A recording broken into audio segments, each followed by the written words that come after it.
I tell you, since you were nice enough to ask, I will contribute to your coffee.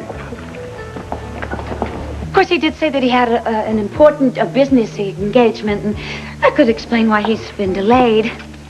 I can't get over this. What?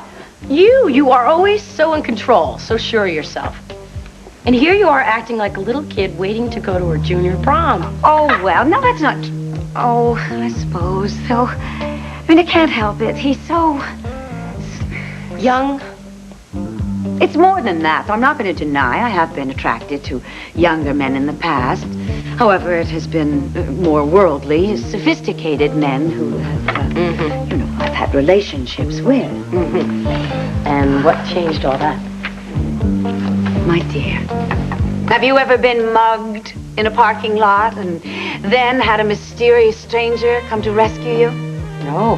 My life's much more prosaic than that. I tend to meet men on the line in the grocery store. Well, I can promise you that when a modern-day Errol Flynn swoops down to save your life, I mean, he's absolutely irresistible. Well, I've obviously been hanging out in the wrong parking lots. You, on the other hand, can find romance where it's least expected. No, wait, just a minute. I didn't say this was a romance. Oh, come on, Dorian. Tell me. No, nothing has happened between us. Yet. Well, I sure remember when Brad and I met. It was definitely memorable. Yes, now, how is it? Now that he's back, of course, well, no, I guess I should say that, what is it, Bud Van Dyke is back? Are things still, No, things are a little more complicated these days. That complication, would that be named Jenny? Of course. And until he knows that she's safe, everything else has to wait, including me. That's him. You see, what was he, maybe 5, 6, 7 minutes late? I think that's a good sign, don't you? Oh, very, very. Emma! Let the gentleman come straight in. Oh, Dorian, hi. Hello, Woody. Well, this is a surprise. Yeah. Wait, but when did you and Cassie get back? I came here as soon as I could, Dorian. Something happened? You didn't leave Cassie in Europe, did you? But Dorian, You were supposed to bring her back home with you as soon as there was any sign of danger at all. Which is exactly what I did. Oh, you did? Oh, wonderful.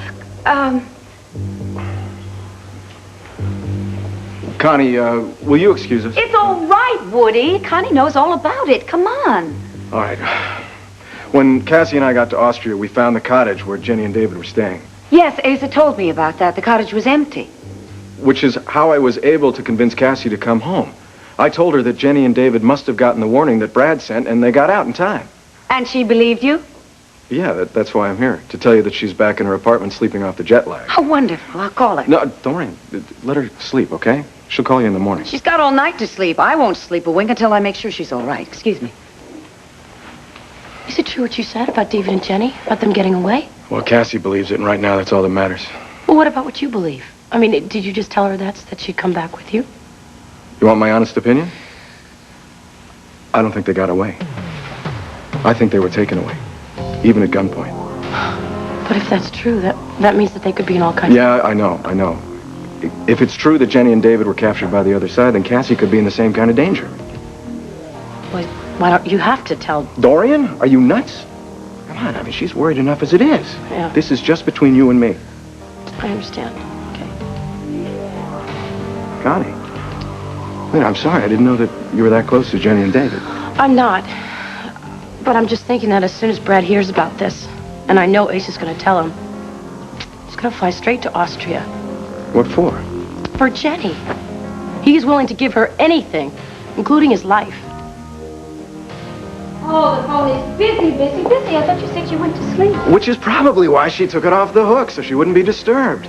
Oh, I see. Well, I'm going to go to her house and knock on the door. No, Dorian, will you let her have a good night's rest before she has to face the third degree, okay? I don't know, Woody. Wait, but where are you going? I am going to bed. My body may be here in Landview, but the rest of me is over there in Austria somewhere. Good night, Dorian. Connie? Good night. I'm sorry. I don't care what Woody says. Please, would you call the car for me, please? Aren't you forgetting something here? Don't argue with me. Your date for the junior prom. Jonathan. Oh, of course. How could I forget? We've got the issues on our side, We? but... Well, Herb, of course. But I am his assistant. So you do have a personal stake in the victory, as you said. Exactly. Now, money is becoming a big problem in this campaign. Well, that's funny. It doesn't seem to be any problem to the other side. Well, the other side has the Buchanans' millions at its disposal. Wouldn't it be tragic if they buy this election? Oh, yes. Unless, of course, Mr. Callison could buy the election for himself with his ex-wife's millions. I mean, the way I hear it, Dorian Lord can match the Buchanans dollar for dollar. Herb would never ask Dorian for a contribution. Well, why is that? They're still on friendly terms, aren't they? Oh, very much so, but... See, that's where the problem lies. Now, Herb would like to be more than just a friend with Dorian. He would never admit it, though. Yeah, well, I can understand that, having met the lady. She's not easy to forget. You don't say. Not that she's my type. I mean, she's much too unpredictable for me, and might even say a little devious. Well, she is a very striking woman, in her way. Well, in every way. Never seen anybody quite like her before. I mean, that's if you like that sort of quality. Oh, which you don't. Would you like some more coffee, Mr. Lake? No thanks, but I can give you some advice. Now, if you want to work for Herb Callison, try keeping his ex-wife at arm's length. Well, I have no intention of doing otherwise. Let's be honest, Mr. Russell. Now, I remember Dorian mentioning your name on TV. You're the private detective who came to her rescue, right? Well, what about it? I mean, I was at the right place at the right time. Oh, there's nothing wrong with it. Just make sure that you keep that one night of heroism your last night of contact with Dorian Lord. Oh, and what if I choose to ignore your advice?